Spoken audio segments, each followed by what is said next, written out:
আসসালামু আলাইকুম। আপনারা এটা অনেক একটা জিনিস দেখাই আমি এটা হইলো যে সঠিক নিয়মে কেমনে চেক লেখন লাগে। আপনারা হয়তো কইতারুন যে আমরা তো জানিওই কেমনে চেক লেখন লাগে। আমি মনে করি আপনারা 96% লোক ভুল করেন চেক লেয়া।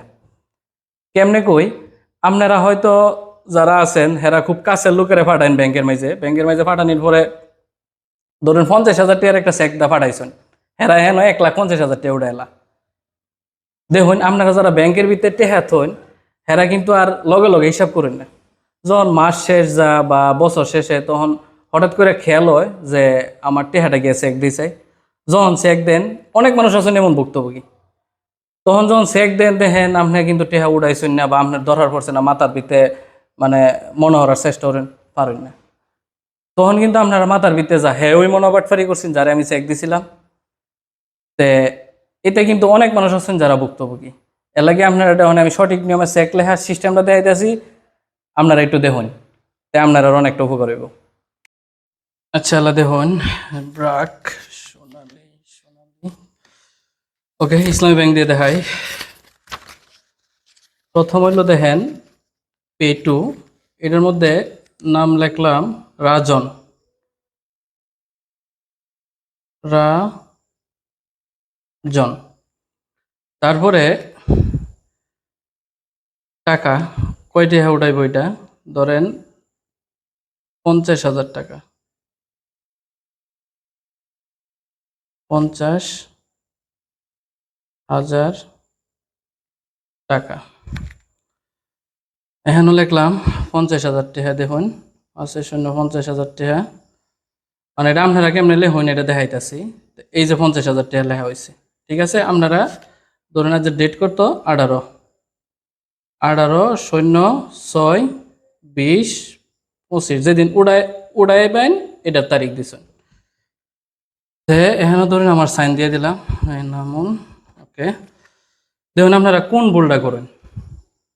মূলত আপনারা ভুলটাও ধরুন রাজন রামনে দিয়ে পাঠাইছেন যে রাজনে 50,000 টাকা উঠাইতো, আপনারা কিন্তু এখানে লিখে দিয়েছেন 50,000। হ্যাঁ, রাজনে যদি ইচ্ছা করে 1,50,000 টাকা উঠাইতে পারবো। কেমনে জানুন, এই যে ধরুন 50,000 টাকার আগে কিন্তু লিখবো 1,00,000, 1,00,000। দেখুন আপনারা ভুলটা করছেন কি, এর সামনে জায়গা রাখছেন, জায়গা রাখার কারণে কিন্তু হ্যাঁ 1,50,000 টাকা লেখা লাইছে এই যে মাত্র। হ্যাঁ, আর এই যে 50,000 দেখুন, এই 50,000-এর আগে খালি 1 দিয়ে দিছে। আপনারা যে বিশ্বাস করে রাজন রে ধরুন রাজন রে পাঠাইন বা যারে পাঠাইন এমনি 50,000 টাকা চেক দা পাঠাইন, পাঠানির পরে কিন্তু এই যে হেরা কিন্তু এই সিটারিগুলাই করে, মানে সামনে লেগে দেয় 1,00,000 টাকা। হ্যাঁ, পরে আপনি যদি 50,000 টাকা চেক দিন 50,000 টাকা উঠাইলো। তো এই হলো আপনার কাহিনী। আর সবসময় চেক লেখার সময় এই জিনিসটা খেয়াল করবেন, এই যে 50,000 বা জয়টা হইলে হন এই সৈন্য বা সৈন্য লগে যেটা আছে লগে একটা টান দিবেন, টান না দিয়ে এখানে একটা এরো চিহ্ন দিয়ে দিবেন, তাইলে কিন্তু নিরাপদ।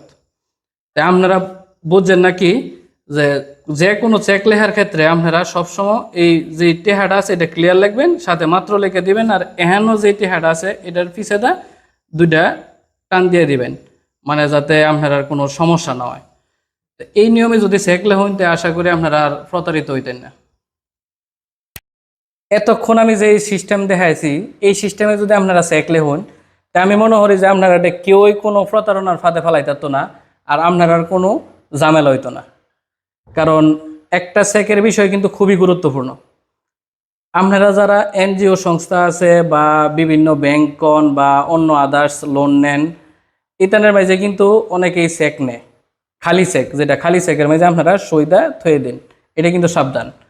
কারণ আপনারা বিশ্বাস করেন কিনা জানি না, যদি আপনারা 20,000 টাকা এনজিওতে লোন নিন তখন কিন্তু হেরা ইচ্ছা করলে 20 লাখ টাকার মামলা দিতে পারবো।